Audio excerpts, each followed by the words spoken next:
보면서 말씀 나누겠습니다. 제목 한번 따라해 볼까요? 무엇이 우리를 변화시키는가? 무엇이 우리를 변화시키는가? 오늘 종교개혁 주일이라고 했습니다. 이 교회는 날마다 개혁되어야 된다. 그래서 또 다른 말로 하면 날마다 우리는 변화되어야 됩니다. 그래서 오늘 변화에 대한 주제로 말씀을 좀 나누고 싶은데, 무엇이 과연 우리를 변화시키는가? 우리 스스로 변화되는 것이 아니라 뭔가의 힘이, 뭔가가 우리를 변화시킨다는 것을 생각해야 돼요.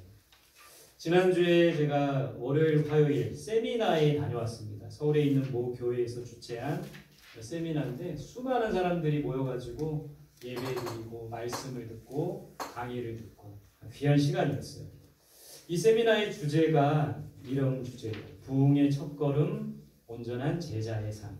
이 교회는 제자 훈련을 통해서 교회가 굉장히 많이 컸고 성장했고, 이 제자 훈련을 한국 교회에 보급하는 그런 교회예요. 그래서 온전한 제자를 세우는 것이 부흥의 첫걸음이다라는 것을 깨닫고 배웠어요. 그래서 우리가 팬이 아니라 제자가 되어야 돼요. 팬과 제자 똑같이 예수님 주변에 있지만 이 팬 아닙니다. 팬, 아이돌 팬, 이런 팬 말하는 거죠. 똑같이 팬도 제자도 예수님을 따랐지만 끝까지 예수님을 따랐던 건 제자죠. 그래서 우리가 부흥하기 위해 부흥의 첫걸음은 온전한 제자가 많이 세워지는 거예요. 우리 성도들 안에 온전한 제자가 세워지고 제자의 삶을 살아가는 사람들이 늘 때 교회는 부흥할 수 있다라는 것을 깨닫는 귀한 시간이었어요. 그래서 2024년 이제 2023년도 11월, 12월 2달 남았는데 올해를 잘 마무리하고 내년 2024년에는 제자 세우는 일에 좀 힘을 써보려고 합니다. 그래서 제자 세우는 일에 저뿐만 아니라 우리 온 성도들이 함께 합력하여 온전한 제자를 세울 수 있기를 바랍니다. 또 이 세미나의 부제는 한국 교회에 섬기는 날이에요. 그래서 온 교회 교인들이 이 참석한 그 5천여 교회 7천 명의 사람들이 참석했는데 온 성도들이 아침 일찍 나와가지고 섬겨주고 안내해주고 도시락 챙겨주고 정말 1박 2일 동안 귀한 섬김을 받았어요. 그리고 이렇게 많이 참석할 수 있었, 전국 각지에서 많이 참석할 수 있었던 거는 경품 행사를 합니다. 경품 행사. 끝까지 남아있는 사람들에게 스타리아 자동차 4대, 그리고 아이패드 150대, 그리고 갤럭시 탭 150대. 경품을 하니까 뭐 지방에서 그 신대원 동기인데 전라도 광주에서 목회를 하신 분인데 올라오셨더라고요. 다 저마다 차 당첨되기를, 아이패드, 갤럭시 당첨되기를 바라는 마음으로 왔더라고요. 저는 당첨됐을까요? 안 됐을까요? 하나도 안 됐어요. 근데 정말 이 4대가 필요한 사람들에게 정말 다 갔어요. 어려운 교회, 또 대전에서부터 저 신안군까지 매주 왔다 갔다 하는 목회자. 교인이 3명인데 1명이 돌아가시고 2명밖에 없는데도 사명감을 갖고 여자 목사님이 대전에서부터 저 신안군까지 매일 가는데 차가 좀 불안한 거예요. 근데 당첨이 되셨어요. 이 5천여 교회 7천 명의 사람들이 함께 모여가지고, 근데 대부분 어렵고 힘든 교회입니다. 100명 미만인 교회, 50명 미만인 교회. 이 어렵고 힘든 교회들이 위로를 얻고 힘을 얻는 그런 시간이었어요. 이 세미나를 통해서 저에게 주신 몇 가지 메시지가 있어서 좀 나누고 싶어요. 첫 번째는 온전한 제자를 세우라는 거예요. 존 스토트 목사님이 온전한 제자 8가지 특징에 대해서 저술을 했는데, 첫 번째는 온전한 제자는 세상을 거스리고요. 두 번째는 그리스도를 닮아가려고 하고, 세 번째는 성숙한 사람이 되고, 네 번째는 창조 세계를 돌보는 자, 다섯 번째는 단순한 삶을 사는 자, 여섯 번째는 균형 있는 삶, 일곱 번째는 하나님에 대한 절대적인 의존성, 하나님만 의지한다는 것. 마지막 여덟 번째는 참된 제자는, 온전한 제자는 죽는다는 거죠. 예수님은 십자가처럼 죽는다는 겁니다. 한번 읽어볼까요? 시작. 이에 예수께서 제자들에게 이르시되 누구든지 나를 따르려거든 자기를 부인하고 자기 십자가를 지고 나를 따를 것입니다. 여러분, 제자도를 한마디로 설명하고 있는 말씀이죠. 예수님께서 제자들에게 나를 따라오려거든, 온전한 제자가 되려거든 자기를 어떻게 하고요? 부인하고 자기 십자가를 지고 나를 것이다. 제자의 삶이 그런 거예요. 나를 버리고 또 온전히 주님의 십자가를 따르는 그런 사람, 그런 사람이 바로 참된 제자라는 겁니다. 근데 요즘 사람들이 그날 이제 거기 그 교회 담임 목사님이 말씀을 전하시는데 이런 얘기를 하더라고요. 요즘에 사람들이 자기를 부인하고 할 때 를을 뺀대요. 를을 빼서 누구든지 나를 따라오려거든 자기 부인하고 자기 십자가를 지고 따를 것이다. 요즘 이렇게 말한대요. 무슨 말이냐 하면 자기를 부인하는 건 나를 버리는 건데 뭔가 주님을 따른다고 하면서 뭔가를 덧붙이는 거예요. 자기 부인, 혹은 자기 자녀, 자기 통장과 십자가를 지고 자기 집이나 재산을 지고 쫓아간다는 겁니다. 여러분 참된 제자는 나를 버리는 거예요. 그리고 십자가를 따라가는 겁니다. 그런 우리들이 될 수 있기를 바랍니다. 또 이 세미나를 통해서 깨달은 것은 이 강사님들마다 루마니아에서 오신 강사님도 계시고 미국에서 오신 강사님도 있는데 이 강사님들이 동일하게 전해주신 메시지가 이거예요. 포기하지 말라, 중단하지 말라. 많은 교회들 다 어려운 대부분 이 5천여 교회들이 제가 볼 땐 90% 이상 다 어려운 교회들인 것 같아요. 근데 그 많은 교회들이 포기하고 싶을 때가 있는 겁니다. 저도 그럴 때도 있어요. 저도 포기하고 싶다. 목회 좀 포기하고 싶어 그런 생각이 잠깐 들 때가 있는 것이죠. 여러분 어떤 기관에서 조사를 해보니까요. 지난 10년간 우리나라 이 한국교회의 성도들이 197만 명이 줄었대요. 그리고 또 조사하기를 다시 회복되지 못할 교회가 50%에서 80%가 된다고 합니다. 그러니까 절반 이상이 지금 많이 줄었고 이거를 회복하기가 어려운 교회들이 절반 이상이라는 거예요. 10년 안에 이 절반 이상의 교회가 문을 닫을 수도 있는 그런 상황이라는 거예요. 우리가 지금 그런 현실에 맞닥뜨려 있다는 겁니다. 우리는 그럼에도 불구하고 계속 맡겨진 사명을 감당해야 돼요. 당신의 교회를 향한 목적이 무엇입니까? 강사님 중에 릭 워렌이라는 목사님이 이런 질문을 던졌어요. 우리의 사명은 무엇인가? 당신의 교회를 향한 목적이 무엇인가? 이 성원교회를 향한 사명이 무엇인가?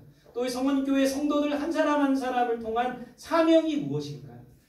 교회는 여러분 숫자가 적다고 해서 문제될 건 없는 거예요. 교회는 재정이 적다고 해서 문제될 것이 없어요. 교회는 사명이 없으면 안 되는 것이죠. 사명이 있어야 되는 거예요. 교회가 크던 작던 그 사명을 이루어가면 되는 겁니다. 큰 교회는 큰 교회의 사명이 있는 거예요. 또 작은 교회는 작은 교회의 사명이 있는 것이죠. 각자의 사명이 있는 거예요. 여러분 우리 개인도 큰 사람은 큰 사람 나름대로 사명이 있고 작고 연약한 사람은 작고 연약한 대로 사명이 있다는 거예요. 그래서 교회는 재정이 없어도 사람이 없어도 사명이 있으면 되는 거예요. 그러면 하나님이 책임져 주시는 겁니다. 그날 모인 1박 2일 동안 모인 많은 교회와 목회자들은 사실은 부흥과 성장을 꿈꿨어요. 저도 이 교회의 부흥의 돌파구가 뭔가 없을까 하는 마음으로 그 집회에 참석을 했는데 부흥과 성장을 위해서는 어떻게 해야 됩니까? 세미나를 통해 깨닫는 것은 부흥과 성장의 전략은 다른 것보다 하나님의 은혜와 복을 구하는 거다. 그걸 깨닫게 되었어요. 여러분 교회가 부흥하고 성장하고 잘 되는 것은 전적인 하나님의 은혜라는 거예요. 하나님께서 그 교회에 은혜 주실 때 교회는 부흥할 수가 있는 거예요. 하나님께서 그 교회에 복 주실 때 교회는 성장할 수 있는 거예요. 점점 줄는 것이 아니라 반대로 점점 성장해야겠죠. 하나님께서 은혜 주시고 하나님께서 복 주실 때 여러분 교회는 부흥하며 성장할 수 있다라는 것을 깨닫게 되었어요. 하나 그렇다면 하나님께서는 어떤 교회의 복과 은혜를 주실까요? 먼저는 하나님을 기쁘시게 하는 교회의 복과 은혜를 주십니다. 우리는 하나님의 기쁨이 되어야 돼요. 우리 성도들 한 사람 한 사람은 하나님의 기쁨이 되어야 돼요. 우리 교회는 하나님의 기쁘시게 하는 교회가 되어야 돼요. 그럴 때 복과 은혜를 주시는 거예요. 두 번째는 하나님의 뜻을 이루는 교회가 되어야 됩니다. 여러분 우리 성원교회 사명이 뭡니까? 교회를 개척하면서 우리 교회에 주신 사명은 작고 연약하지만 하나님의 뜻을 이루는 교회. 우리 교회의 이름 성원교회, 이룰성의 말씀원. 하나님의 뜻을 이루고 하나님의 말씀을 이루는 것이 우리 교회의 사명이라는 거예요. 그 사명을 힘써 지켜나갈 때 하나님께서 그 교회에 복과 은혜를 주신다는 거예요. 세 번째는 영혼 구원의 사명을 잘 감당하는 교회가 되어야 돼요. 한 영혼을 구원하기 위해 애쓰는 교회, 한 영혼을 구원하기 위해 몸부림치는 교회가 될 때 하나님께서 은혜 주시고 복 주셔서 그 교회가 성장하고 부흥할 수 있게 된다는 것을 깨닫는 시간이었습니다. 여러분 한번 읽어볼까요? 시작. 교회의 부흥은 하나님의 손에 달려있다.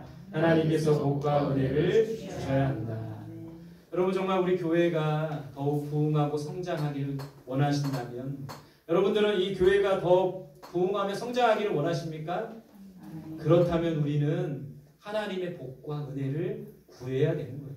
우리가 노력해서 우리가 열심을 다해서 이 교회를 세워나갈 때 교회가 부흥하고 성장하는 것이 아니라 물론 우리의 열심도 중요하지만 먼저 첫 번째는 하나님께서 복을 주셔야 돼요. 하나님께서 은혜 주셔야지만 부흥하며 성장할 수가 있다는 겁니다. 우리 성도님들이 이 교회를 위해 기도할 때 이런 기도를 하면 좋겠어요. 하나님, 이 교회에 은혜를 주시옵소서. 이 교회에 복을 주시옵소서. 그럴 때 성장하며 부흥할 수 있게 된다는 거예요. 이 세미나가 저에게는 마음과 생각, 사명을 새롭게 하는 시간이었어요. 정말 우리가 하나님의 뜻을 이루기 위해 이 교회를 세웠는데 조금 성장이 더디다고, 조금 정체돼 있다고, 사람들이 좀 빠져나간다고 해서 조급해하고 염려했던 저의 모습을 봤는데 이 세미나를 통해서 저의 마음과 생각과 사명을 새롭게 하는 시간이 되었습니다. 여러분 우리도 마음과 생각을 새롭게 해야 돼요. 우리의 사명을 새롭게 해야 됩니다. 여러분들 각자가 이 교회를 세우고 이 교회를 통해서 이루길 원하시는 사명이 있다는 거예요. 그 사명을 깨닫는 것이 중요하다는 거예요. 오늘 이 예배를 통해서 여러분 이 마음을 새롭게 하고 이 사명을 새롭게 하는 시간이 되었으면 좋겠습니다. 그런 우리들이 될 수 있기를 간절히 소망합니다. 오늘은 종교개혁주일이라고 했어요. 이 종교개혁의 시작은 독일의 종교개혁자 루터로부터 시작됩니다. 이 사람이 95개조 반박문을 1517년 10월 31일 95개조 반박문 로마 카톨릭에 대해서 반대하는 입장을 99개 항목을 붙여놓고 이것이 바로 이 종교개혁의 첫 출발점이 되었다라는 거예요. 그래서 교회들마다 10월 30일, 10월 마지막 주일을 종교개혁주일로 지키고 있습니다. 이 종교개혁 당시 로마 교회의 모습이 어땠냐면요. 교황의 절대 권력이 있어요. 우리 사회 시간에 혹시 배웠죠? 카노사의 굴욕 배웠습니까? 네. 그러니까 황제가 교황에게 지금 그림처럼 무릎 꿇고 있는 거예요. 이만큼 교황의 권력이 하늘을 찔렀던 시대가 바로 이 중세 로마 카톨릭의 모습이라는 거예요. 이 교황의 권위가 너무 셌기 때문에 이 교황이 또 사람들에게 돈을 받고 또 여러 주교들이 돈을 받고 성직을 매매합니다. 좀 더 안정되고 부유할 수 있는 자리, 좀 더 평안할 수 있는 자리, 좀 더 부자가 될 수 있는 자리를 돈 주고 매매하는 일들이 이때 당시에 있었던 거예요. 여러분 성직은 하나님이 주시는 건데 사람들이 돈을 주고 사고 팔고 이런 모습들이 있었어요. 그리고 무엇보다 이때 뭘 판매했죠? 면죄부 들어봤죠? 그죠? 사회시간에 들어봤을 텐데 면죄부는 금전이나 돈을 바치면 죄가 사해진다고 발급하는 거예요. 그러니까 여기에 그림처럼 돈을 내면 면죄부를 주는 거예요. 당신의 죄는 사함을 받았습니다. 이걸 사는 거예요. 돈 주고 사는 거예요. 여러분 우리의 죄는 무엇으로 사해진 거죠? 돈 주고 산 겁니까? 교회 다닌다고 죄가 사해진 겁니까? 예수 그리스도의 보혈의 피가 우리의 죄를 사해 주신 거예요. 예수 그리스도의 그 십자가의 능력으로 우리의 죄가 깨끗함을 입은 거죠. 용서받은 우리가 된 것이죠. 근데 이 중세 로마 카톨릭은 면죄부를 팔면서 교회 재정. 왜 이때 당시 면죄부를 팔았냐면요. 교황청의 재정이 부실했대요. 그 이유는 이때 베드로 대성당을 아주 어마어마하게 지었어요. 무리하게 건축을 하면서 빚이 있고 그 재정을 충당하기 위해서 면죄부를 팔았다고 합니다. 여러분 로마 카톨릭 교회는 타락하고 부패했어요. 그 안에 있는 성직자들이 욕심과 탐욕에 빠져 있었다는 거예요. 이것을 고치고자 수도사들과 성직자들과 신학자들이 들고 일어선 것이 바로 이 종교개혁입니다. 종교개혁에 중요한 세 인물이 있어요. 첫 번째 독일의 마르틴 루터, 스위스의 쯔빙글리, 프랑스의 칼빈. 굉장히 중요한 인물입니다. 시험에도 나올 수 있어요. 이 종교개혁의 3대 정신이 있어요. 우리가 이것을 잘 알아야 돼요. 여러분 우리 장로교 대한예수교 장로교 통합 측은 개혁 전통에 서 있는 이 종교개혁 전통에 서 있는 교회예요. 이 종교개혁의 3대 정신이 있습니다. 첫 번째 따라해 볼게요. 오직 믿음. 돈으로 구원받는 것이 아니라 믿음으로 구원받는 거예요. 두 번째 따라합시다. 오직 은혜. 사람이 노력해서 구원을 얻는 것이 아니라 오직 은혜로 구원을 얻는 것이라는 겁니다. 세 번째 따라합시다. 오직 성경. 여러분 당시 로마 카톨릭 교회는 사제들만 라틴어로 된 성경을 낭독할 수 있어, 볼 수 있고 낭독할 수 있었어요. 종교개혁자들이 이 종교개혁을 일으키면서 그 나라 언어로 성경을 많이 번역하여 보급하게 됩니다. 그러니까 오직 성경, 오직 은혜, 오직 믿음. 이 종교개혁의 3대 정신을 우리가 알고 그것 가운데 이 교회를 세워나가야 된다는 거예요. 교회는 날마다 개혁되어야 합니다. 그러지 않으면 부패하고 타락할 수밖에 없는 거예요. 성도들은 날마다 변화되어야 돼요. 성도들도 마찬가지로 날마다 변화되어야 됩니다. 교회는 개혁되어야 되고 성도들은 날마다 변화되어야 돼요. 우리 한 사람 한 사람이 날마다 변화되고 새로워질 때 이 교회가 새로워질 수 있다는 거예요. 자, 같이 읽어봅시다. 시작. 너희는 이 세대를 본받지 말고 오직 마음을 새롭게 함으로 변화를 받아 하나님의 선하시고 기뻐하시고 온전하신 뜻이 무엇인지 분별하도록 하라. 굉장히 중요한 말씀이에요. 오늘 이 말씀을 보니까요, 이 세대를 본받지 말래요. 공동번역에 보면 이 세상을 본받지 말라고 합니다. 표준세 번역에서는 이 세대의 풍조에 본받지 말래요. 여러분 우리가 이 신앙생활 한다는 것은 우리가 하나님을 따르는 온전한 제자가 된다는 것은 세상의 가치관 따라가는 것이 아니라 오직 하나님의 말씀을 따라가고 오직 예수 그리스도의 십자가를 따라가는 것이 바로 진정한 제자의 삶이라는 거예요. 이 세상을 본받지 말아야 돼요. 또 우리는 마음을 새롭게 해야 됩니다. 새 마음과 새 영을 구해야 돼요.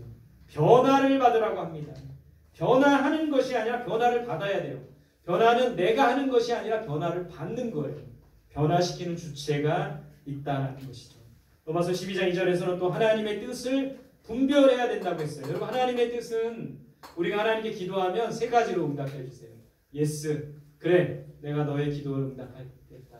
노, 아직 아니야. 너가 기도하는 것은 아직 이루어지지 아니야. 노, 그다음 세 번째는 기다려라. 세 가지 응답으로 주세요. 여러분 우리가 가정을 위해서 교회를 위해서 여러 가지 기도를 할 때 하나님 세 가지로 응답해 주시는 거예요. 예스, 노, 기다려라. 그걸 믿고 그걸 분별할 수 있는 우리들이 되어야 된다는 거예요. 날마다 우리는 변화되어야 되는데 무엇이 변화되어야 될까요? 먼저는 생각이 변해야 돼요. 늘 경직된 생각, 늘 굳어버린 생각 속에 있으면 바리새인과 서기관처럼 되는 겁니다. 우리의 생각이 날마다 변해야 돼요. 우리의 부정적인 생각, 안 돼, 나는 안 돼, 뭐 예배 드리면 뭐하나, 부정적인 생각 바뀌어야 돼요. 변화돼야 됩니다. 또 여러분 우리의 말이 변화해야 돼요. 시인이 그렇게 고백했죠. 시편에서 우리 입술에 파수꾼을 세워주소서. 여러분 우리의 말이 변화돼야 돼요. 부정적인 말, 원망의 말, 저주의 말, 욕설이 아니라 은혜로운 말, 사랑의 말을 할 수 있어요. 말이 변화돼야 됩니다. 또한 행동이 변화돼야 돼요. 사도행전에 보면 제자들의 행동이 바뀝니다. 말과 생각이 바뀌어요. 말과 생각이 바뀌면 행동이 바뀌고 행동이 바뀌면 삶이 바뀌는 거예요. 삶이 바뀌는 거예요. 과거의 삶이 아니라 새로운 삶으로 변화된 삶을 살아야 되는 것이죠. 여러분 우리 예배가 변해야 됩니다. 그저 매주 나오는 형식적이고 습관적인 예배가 아니라 주님을 만나는 예배가 되어야 된다는 거예요. 여러분 오늘 예배 가운데 우리 나오지만 그저 형식적이고 습관적으로 나오는 것이 아니라 정말 간절히 사모하는 마음으로 예배 자리에 나와야 돼요. 우리 예배가 바뀌어야 됩니다. 예배가 새로워져야 돼요. 그러기 위해서 우리의 마음과 생각이 새로워져야 되겠죠. 우리의 기도도 변화해야 돼요. 의무감으로 형식적으로 기도하지 말고 간절히 기도해야 된다는 거예요. 이 교회 공동체를 향해서 여러분 간절히 기도해야 돼요. 우리 가정을 위해서 간절히 기도해야 됩니다. 저를 위해서도 간절히 기도해야 돼요. 여러분 우리가 함께 기도하여 새로운 마음, 새로운 생각, 새로운 예배, 새로운 말, 새로운 행동, 새 삶을 얻는 우리들이 되어야 된다는 겁니다.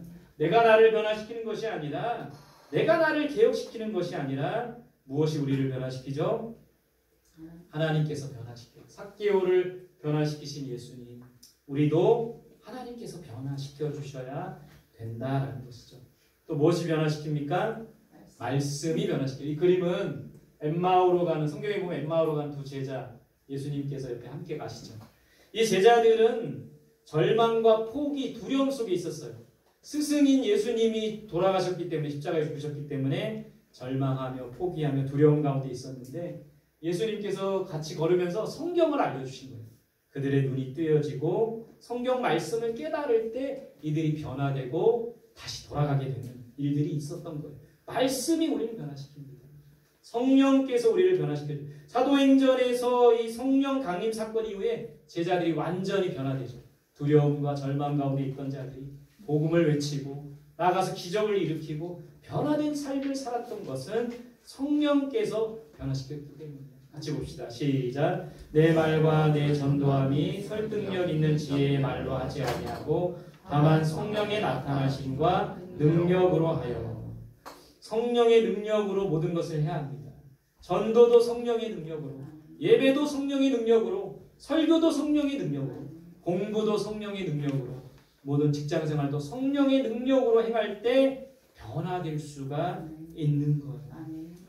여러분, 우리는 어떻게 해야 될까요? 하나님이 우리를 변화시켜 주시고 말씀이 우리를 변화시키고 성령께서 우리를 변화시키는데 그럼 우리가 해야 될 일은 뭡니까? 어떻게 해야 됩니까?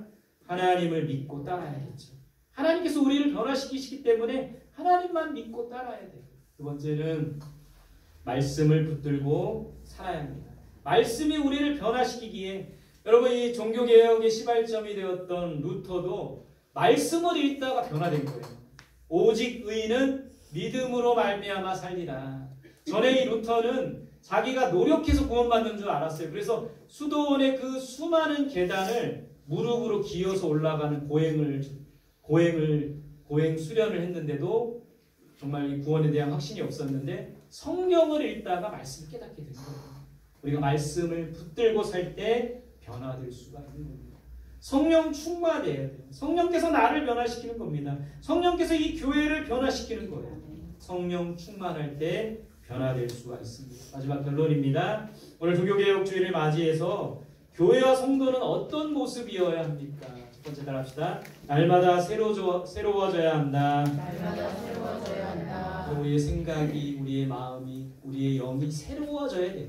오늘 예배드리고 나면 우리의 마음과 생각이 새로워지고 삶에 대한 태도가 새로워지고 우리에게 주신 사명이 새로워질 수 있어야 돼요. 날마다 새로워질 수 있기를 바랍니다.